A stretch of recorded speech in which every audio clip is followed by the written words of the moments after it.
اور اب جبکہ وہ پینشن پر جانے والا تھا، یہ اس کی آخری تقرر صورت میں ہوا تھا، وہ اپنے یہ آخری چند سال سکون کے ساتھ گزارنا چاہتا تھا۔ اس سے زیادہ اس کی کوئی خواہش نہیں ہو سکتی تھی کہ اسے تنہا چھوڑ دیا جائے تاکہ وہ اپنے طریقوں سے اپنے فرائض کو انجام دے۔ اسے سب سے زیادہ نفرت اس بات سے تھی کہ اسے کسی ایسی باریک اور تجسس پسند طبیعت کے نوجوان زیر تربیت آفیسر کے ساتھ جوت دیا جائے جو ہر چیز کی سیکھنے کی جلدی میں ہو، اس گاؤں سے اس گاؤں جانا چاہتا ہو اور ہر صبح اس سے دن بھر کا کام پوچھ کر خواہ خواہ کی پریشانی کا باعث بنتا ہو۔ اس کے علاوہ میرا یہ بھی خیال تھا کہ ان نوجوان IAS آفیسروں کے بارے میں وہ بہت اچھی رائے نہیں رکھتا تھا، جو احمقانہ قسم کے چند امتحانات پاس کر لیں، شاہ سواری کے کچھ اسباق لے لیں اور پھر مسوری میں جہاں ان کی اکیڈمی قائم ہے چند لیکچروں میں شرکت کر کے یہ سوچ کر نوکری میں لگ جائیں کہ وہ معاملات دار اور ڈپٹی کلیکٹروں سے بھی زیادہ جانتے ہیں، جو اپنی ملازمت کے 10-20 برس گزرنے کے بعد موجودہ عہدوں پر پہنچے ہیں۔ جارج روز کے خیال میں اس سے بھی بری بات یہ تھی کہ یہ جلد باز نوجوان ان معاملت داروں اور ڈپٹی کلیکٹروں پر اپنی افسری کا روب جھاڑنا چاہتے تھے جن کے اپنے بیٹوں سے بھی وہ چھوٹے تھے۔ جارج روز نے برطانوی حکومت کے زمانے میں انگریز افسروں کے ماتحت کام کیا تھا۔ کیا بات تھی اس زمانے کی! صحیح معنوں میں زمانہ وہی تھا، افسر صحیح معنوں میں وہی تھے جو ICS کا امتحان پاس کر کے آتے تھے، جسے پاس تو بہت لوگ کر لیتے تھے لیکن انتخاب ان میں سے چند ہی لوگوں کا ہوتا تھا۔ ان کی تربیت انگلستان میں ہوتی تھی۔ وہ لوگ سورت کی گرمیوں میں بھی سوٹ پہنتے تھے، ڈنر جیکٹ پہن کر کھانا کھاتے تھے اور ایسی بے عیب اور بے دھڑک انگریزی بولتے تھے کہ واہ واہ! ان لوگوں کا تعلق بھی خاندان اشرافیہ سے ہوتا تھا۔ وہ وسکی پیتے تھے اور کتے پالتے تھے، اور اب دیکھو آزادی کے بعد کیا حالت ہے۔ گاندھی جی نے کہا بند کرو شراب و کباب کی ان محفلوں کو، اور حکومت نے شراب ہی پر پابندی لگا دی۔ کلب میں تو خیر پینے کا کیا سوال ہے، اپنے گھر میں بھی کوئی شخص شراب کی ایک بوتل نہیں رکھ سکتا۔ جارج روز کو اس پورے نظام سے لاتعداد شکایتیں تھیں جس کے لیے وہ مجبوراً کام کرتا تھا۔ اسے اگر ذرا بھی موقع مل جاتا تو وہ ان افسوسناک حالات کو بدل کر اپنی مرضی کا نظام قائم کرنے کے لیے ہر قسم کی سازش پر آمادہ ہو جاتا۔ ہم لوگ اولپاٹ کے لیے کب روانہ ہوں گے مسٹر جارج؟ میں نے جارج کو اس افسردہ ماحول سے باہر نکالنے کے لیے اس سے پوچھا جس میں وہ خود بخود محصور ہو گیا تھا۔ ہاں اولپاٹ، اس نے کہا۔ اولپاٹ کل صبح 10 بجے تک ہم لوگ روانہ ہو جائیں گے۔ لیکن کیا 10 بجے بہت دیر نہیں ہو جائے گی؟ میں نے پوچھا۔ اس وقت تک تو سورج بھی گرم ہو چکا ہوگا، ہم کھیتوں تک نہیں پہنچ سکیں گے۔ جارج نے ترس کھائی ہوئی نگاہوں سے میری طرف دیکھا۔ غالباً اس نے یہی سوچا ہوگا کہ یہ بے صبر نوجوان آخر یہ لوگ کب تک بے چینی کا مظاہرہ کرتے رہیں گے۔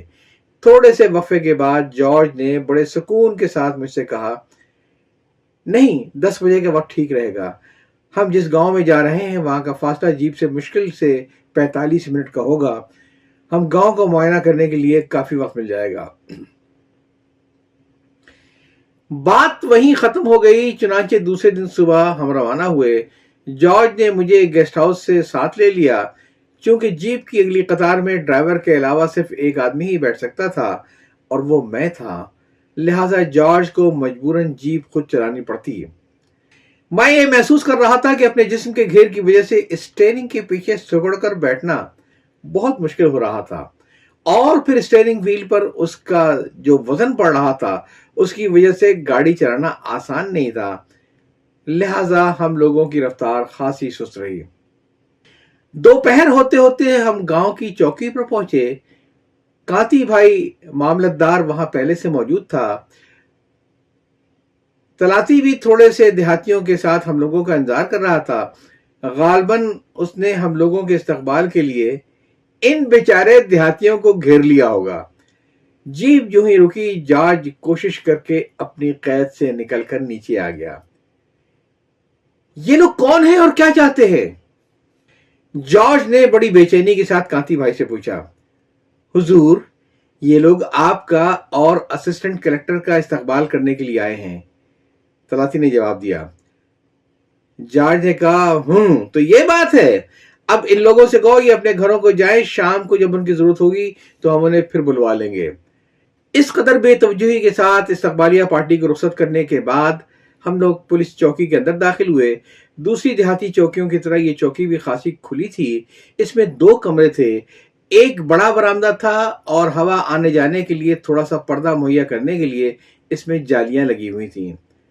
جو ہی ہم چوکی کے اندر داخل ہوئے، جارج نے اپنی قمیص اتار کر طلاتی کو دی کہ اسے کھوٹی پر ٹانگ دے، اور خود بنیان پہنے لکڑی کی ایک لمبی ٹیڑھی کرسی پر لیٹ گیا۔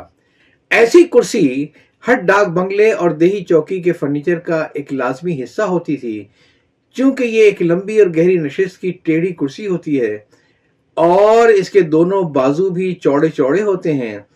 پھر ان پر تقریباً لیٹ کر پیر رکھتے ہوئے دونوں طرف پائیدان بنے ہوئے تھے، لہٰذا ان آرام کرسیوں پر عام کرسیوں کی طرح آپ آسانی سے بیٹھ نہیں سکتے، بلکہ اس پر ٹیک لگا سکتے ہیں، اور پھر تھوڑی دیر بعد آپ پائیدان پر اپنا پاؤں پھیلانے کی خواہش پر قابو بھی نہیں پا سکتے ہیں۔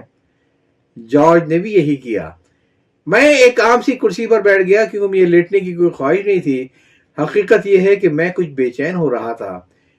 دوپہر تو پہلے ہی ہو چکی تھی اور میں صورت سے یہاں آرام کرسی پر ٹیک لگانے تو نہیں آیا تھا۔ اس دوران میں طلاتی اور کانتی بھائی اگلے احکام کے لیے منتظر کھڑے رہے۔ حضور، کیا پروگرام ہے؟ کانتی بھائی نے جھجکتے ہوئے پوچھا، حالانکہ یہ وہ سوال تھا جو میں خود پوچھنے کے لیے بےتاب ہو رہا تھا۔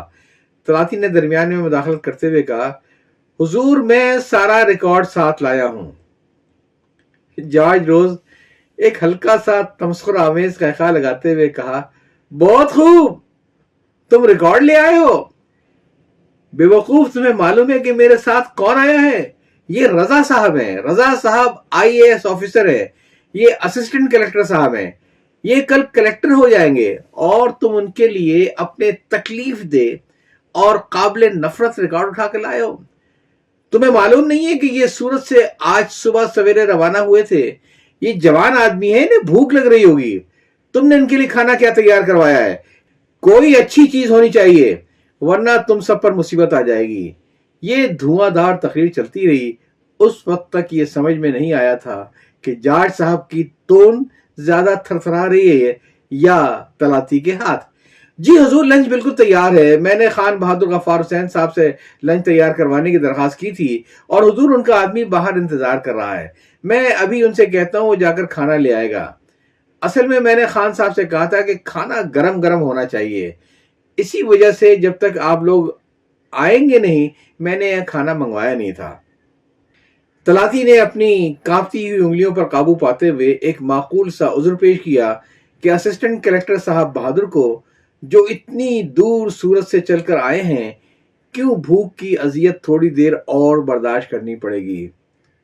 جارج نے بھی طلاتی کی خبر پوری طرح نہیں لی تھی، چنانچہ اس نے غراتے ہوئے کہا، تم اور تمہارے یہ لعنتی ریکارڈ، کیا اسسٹنٹ کلیکٹر صاحب جو کل کلیکٹر ہو جائیں گے ان ریکارڈوں کو کھا سکتے ہیں؟ کیا وہ ان ریکارڈوں کو پی سکتے ہیں؟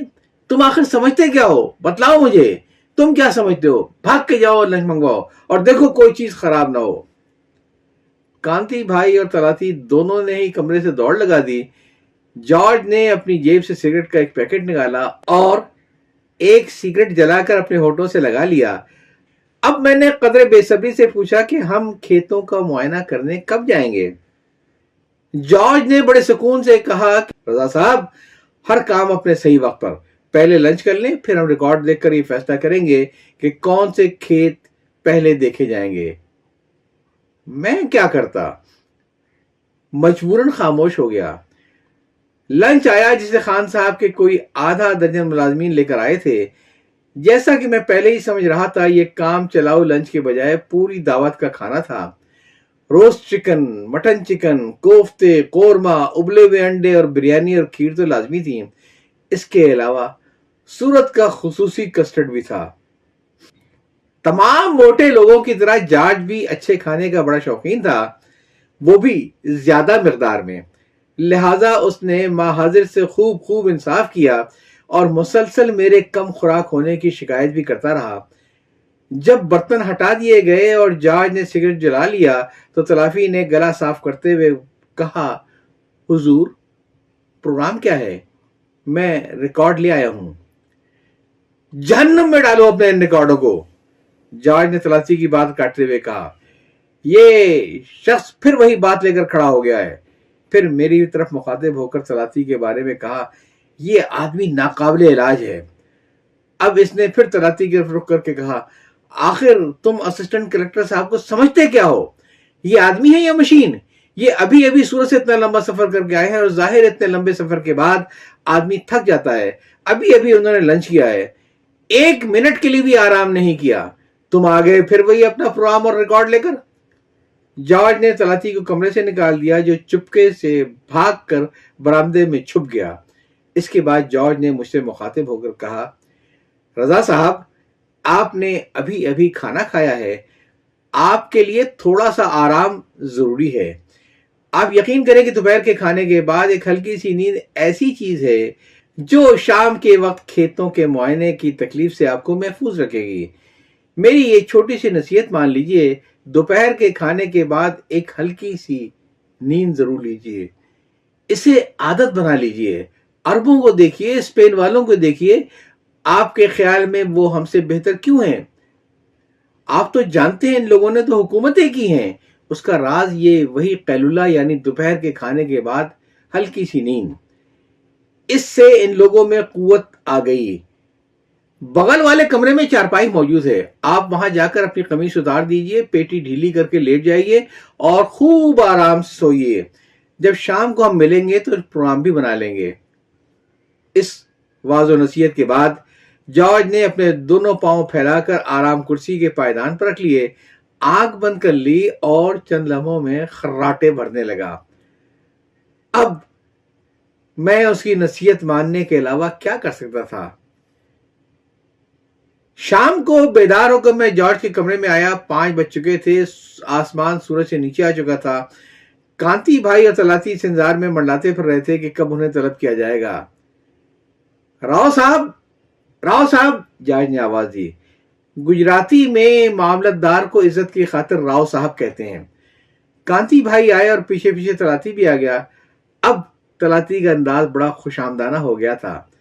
وہ یہ تو سمجھ گیا تھا کہ اسسٹنٹ کلکٹر صاحب بہادر گاؤں کو معائنہ کرنے آئے ہیں، گاؤں کا ریکارڈ دیکھنا چاہتے ہیں اور اس کے لیے وہ بہت بےتاب ہیں۔ وہ یہ بھی سمجھ گیا تھا کہ اس کے اعلیٰ افسر کو اس قسم کی لغویت میں وقت ضائع کرنے کا کوئی شوق نہیں ہے، لیکن اس کی سمجھ میں یہ نہیں آ رہا تھا کہ اسے خود کیا کرنا چاہیے۔ لیکن چونکہ اس کے کان میں یہ بات خود جارج صاحب ڈال چکے تھے کہ آج کے اسسٹنٹ کلکٹر کل کے بڑے صاحب یعنی کلکٹر ہو جائیں گے، لہذا اسے اپنا مستقبل بھی محفوظ رکھنا تھا۔ چنانچہ اس نے بڑے غیر اہم انداز میں ریکارڈ کا ذکر پھر چھیڑ دیا۔ اس مرتبہ جارج غضبناک ہو گیا اور تقریباً چیختے ہوئے اس نے کہا، بے وقوف آدمی، میں نے تم سے 1 بار نہیں 100 بار کہا ہے، معلوم ہوتا ہے کہ تمہارے موٹے دماغ میں کوئی بات آتی ہی نہیں ہے۔ ذرا اسسٹنٹ کلکٹر صاحب کی طرف دیکھو، وہ ابھی سو کر اٹھے ہیں۔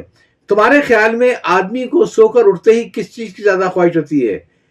اگر تم نہیں جانتے ہو تو میں تمہیں بتاتا ہوں، انسان کو ایسے موقع پر چائے کی خواہش ہوتی ہے۔ جاؤ، جا کر چائے لاؤ، اور جب چائے لینے جاؤ تو ساتھ میں کھانے کے لیے کچھ لیتے آنا۔ تلاتی چلا گیا۔ اس وقت تک میرے صبر کا پیمانہ لبریز ہو چکا تھا۔ شام تو پہلے ہی ہو چکی تھی، اب اگر ہم لوگوں کو گاؤں کا چکر لگانا تھا تو اس کی تھوڑی بہت روشنی جو رہ گئی تھی اس کا فائدہ اٹھا لینا چاہیے تھا۔ لہذا میں نے احتجاج والے لہجے میں کہا، لیکن مسٹر روز، کیا آپ کی رائے میں سورج ڈوبنے سے پہلے ہم لوگ تھوڑا سا کام نہ کر لیں؟ آپ بالکل فکر نہ کیجیے رضا صاحب، جارج نے سکون کے ساتھ مجھ سے کہا۔ گاؤں کا اور کھیتوں کا دورہ کرنے کے لیے ابھی ہمارے پاس کافی وقت ہے۔ میری بات مان لیجئے، میں بوڑھا آدمی ہوں، میں نے 35 سال نوکری کی ہے، آپ ابھی جوان ہیں، ابھی آپ کو بہت دنوں تک ملازمت کرنی ہے۔ یہ دیہاتوں کے معائنے، کھیتوں کے معائنے اور انڈسن کے وضع کردہ اراضی کے سینکڑوں قسم کے فارم بھرنے کے لیے ابھی آپ کے پاس کافی وقت پڑا ہے، ابھی آپ نے ملازمت شروع کی ہے، یہ آپ کی زندگی کا بڑا خوبصورت دور ہے، اس دور میں تو ہنسی مذاق اور سیر و تفریح سے کام لیجئے، کل جب آپ نظم و ضبط اور امن و امان کی خاطر مسائل میں پھنسیں گے تو آپ ان دونوں کو بہت یاد کریں گے۔ نہ اس روز ہم لوگوں نے کھیتوں کا معائنہ کیا، نہ پھر کسی دیہاتیوں کا ہم نے چائے پی، ڈنر کھایا، رات پھر وہیں چوکی میں سوئے اور دوسرے روز صورت واپس آ گئے۔ آخر کار میری تربیت کا یہ فریضہ کانتی بھائی نے سنبھال لیا اور اس نے مجھے اینڈرسن کے ضوابط آراضی اور ان پر پنپتکاروں کے اضافوں کے تمام اسرار و رموز سے آگاہ کیا۔ مجھے جارج سے مقدمات آراضی کی سماعت کی تربیت بھی لینی تھی۔ اس کا طریقہ یہ تھا کہ جب وہ عدالت لگاتا تو میں اس کے ساتھ بیٹھ کر کارروائی دیکھتا۔ جب میں پہلی بار وہاں بیٹھا تو اس دن بڑی گرمی اور حبس تھا۔ جارج حسب معمول اپنی قمیص اتار کر سوتی بنیان پہنے ہوئے تھا۔ عجیب بات یہ تھی کہ جارج پسند تو انگریز افسروں کو کیا کرتا تھا جو سڑی گرمی میں بھی سوٹ پہنتے رہتے تھے، لیکن وہ خود کو اس پابندی سے مستثنا سمجھتا تھا۔ وہ اپنی نیم برہنگی کا جواز یہ کہہ کر پیدا کر لیتا تھا کہ وہ لوگ ICS آفیسر تھے، مزید یہ کہ انگریز تھے۔ اس کے برعکس وہ بیچارہ تو محض ایک ڈپٹی کلیکٹر تھا اور وہ بھی ہندوستانی۔ جارج کی عدالت میں کوئی آدھا درجن وکلا کالے کوٹ پہنے اور سفید کالر باندھے ہوئے موجود تھے۔ ان کے موکل چند دیہاتی ان کے پیچھے بیٹھے رہتے تھے۔ ان لوگوں کی سمجھ میں مقدمات کی کارروائی مشکل ہی سے آتی تھی۔ وہ اپنے مقدمات ان کالے کوٹ والے مقرروں کے حوالے اس امید سے کر دیتے تھے کہ اپنی جادوگری کے ذریعے کرسی پر بیٹھے ہوئے اس موٹے آدمی پر ایسا جادو کر دیں گے کہ وہ مقدمے کا فیصلہ ان کے حق میں کر دے گا۔ ایسا ہی جادوگر ایک دبلا پتلا نظر آنے والا ادھیڑ عمر ایک پارسی وکیل ایک روز عدالت میں اپنی معروضات پیش کرنے کے لیے کھڑا ہوا اور بولا، جناب عالی، اگر آپ پسند کریں تو میں اپنی معروضات پیش کروں؟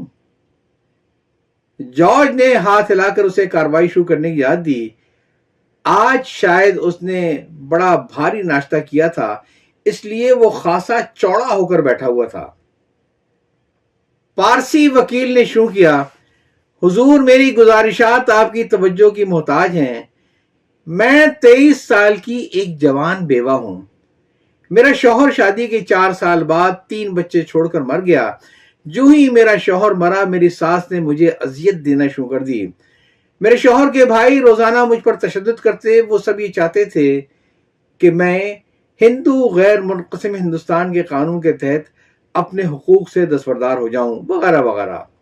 وہ اسی سپاٹ لہجے میں اپنی تقریر کرتا جا رہا تھا۔ میں نے اپنی زندگی میں پہلی بار ادھیڑ عمر کے ایک باوقار پارسی کو یہ دعویٰ کرتے سنا تھا کہ وہ ایک جوان ہندو بیوہ تھا۔ اس کے 3 بچے تھے۔ مجھے بعد میں معلوم ہوا کہ اپنے موکل کی پیروی کرنے کا یہ ایک عام طریقہ تھا، لیکن جب مجھے پہلی بار اس انداز تخاطب کا تجربہ ہوا تو بہت لطف آیا۔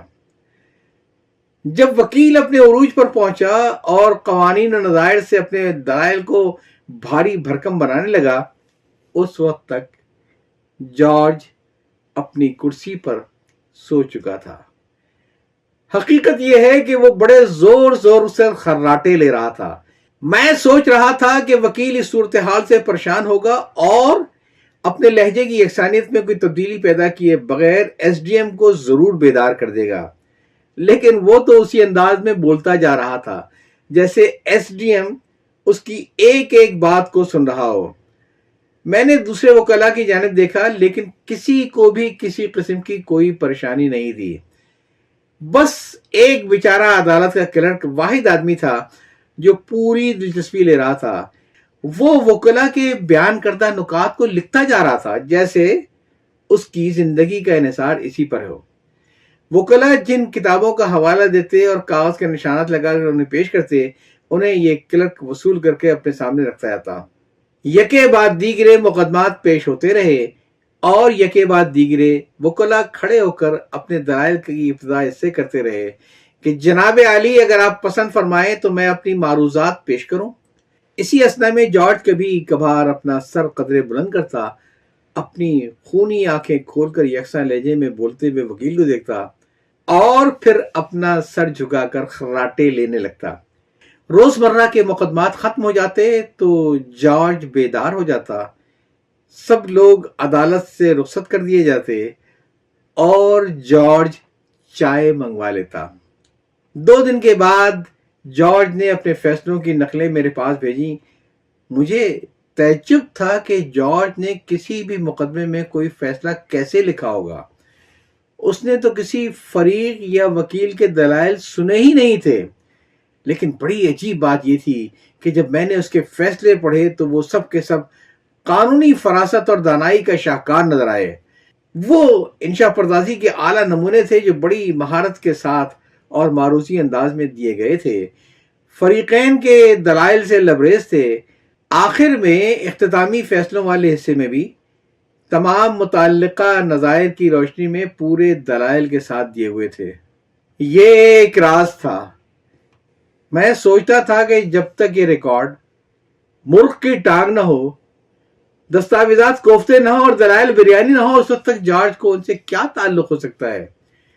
ظاہر ہے جب یہ صورت نہیں تھی تو پھر وہ ایسے فیصلے کیسے لکھ سکتا تھا؟ اگر کوئی یہ سمجھے کہ عدالت کا کلرک اپنے تیار کیے ہوئے اشارات سے جارج کی مدد کرتا تھا کیونکہ وہ بڑے انہماک کے ساتھ نکات لکھتا جا رہا تھا، تو بھائی میں یہ نہیں مان سکتا۔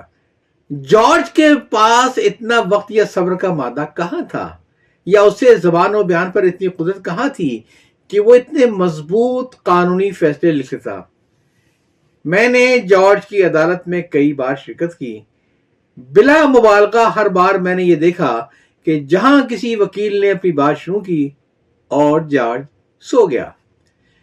جب ایک وکیل اپنی بات ختم کرتا اور مخالف وکیل کھڑا ہوتا تو تھوڑی سی دیر کے لیے جارج کسی حد تک جاگ جاتا، مگر پھر فوراً ہی دوبارہ سو جاتا۔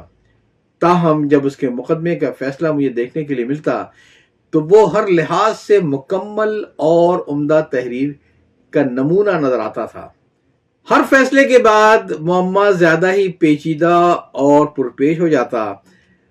آخر میں مجھے شبہ یہ ہوا کہ عدالت کا کلرک ان فیصلوں کو لکھتا ہے جو اتنی محنت کر کے مقدمات کے نکات لکھا کرتا تھا، لیکن 1-2 بار جب مجھے اس سے گفتگو کا موقع ملا تو اندازہ ہو گیا کہ نہ تو وہ اتنا ذہین تھا، نہ ہی اسے تحریر پر اتنی قدرت حاصل تھی کہ وہ اس قسم کے فیصلے لکھ سکتا۔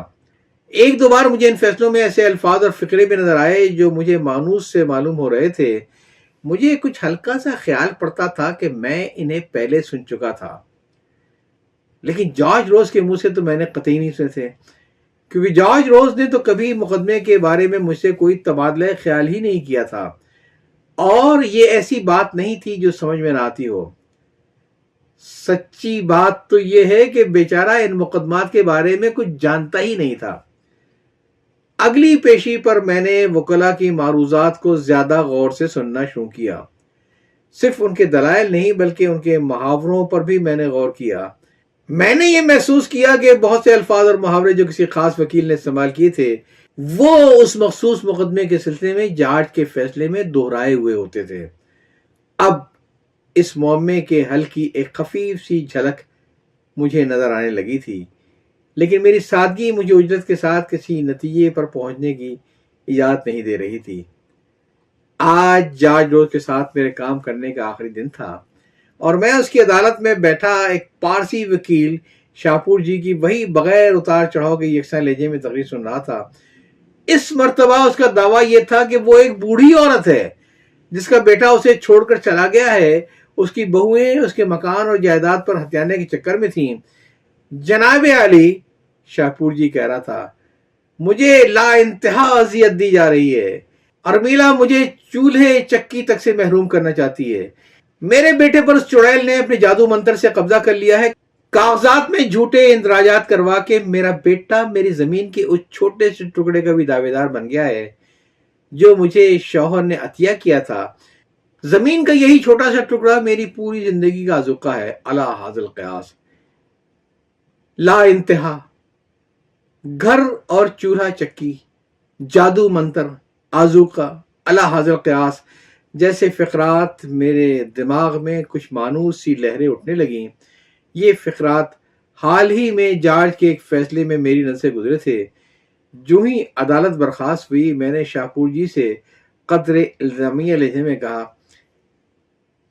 شاپور جی یہ کیا بات ہے کہ جن مقدمات کی پیروی آپ کرتے ہیں ان میں جارج جو فیصلے دیتا ہے ان میں آپ کی زبان اور فقرے مجھے جگہ جگہ نظر آتے ہیں۔ جواب دیتے ہوئے شاپور جی کی آنکھوں میں ایک چمک آ گئی۔ انہوں نے کہا کوئی خاص بات نہیں ہے جناب عالی، ممکن ہے اس کی وجہ یہ ہے کہ تمام بڑے لوگ ایک ہی انداز میں سوچتے ہیں۔ چھوڑو شاپور جی، میں اتنا سادہ نہیں ہوں کہ اس بکواس پر یقین کر لوں۔ سچی بات کیا ہے اس کا مجھے اندازہ تو ہے، لیکن وہ بات میں آپ کے منہ سے سننا چاہتا ہوں۔ شاپور جی کچھ جھجکے، لیکن جارج نے اس کے کانوں میں بات ڈال دی تھی کہ جلد یا بدیر ایک روز ضلع کا کلکٹر صاحب ہو جاؤں گا۔ غالباً اس نے سوچا کہ مجھ سے خوشگوار تعلقات رکھنے میں اس کا کوئی نقصان نہیں ہوگا۔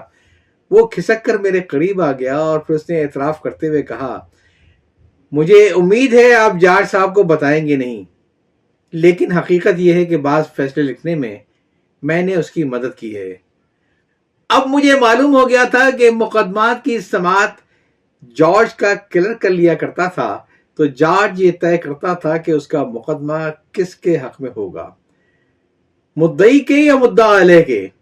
اس کے بعد وہ متعلقہ وکیل کو بلاتا اور اسے فیصلہ لکھنے کی خدمت سپرد کر دیتا۔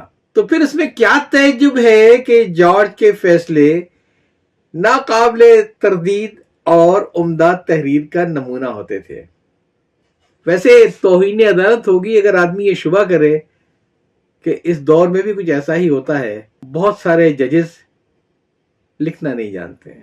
اجازت چاہتا ہوں، اللہ حافظ۔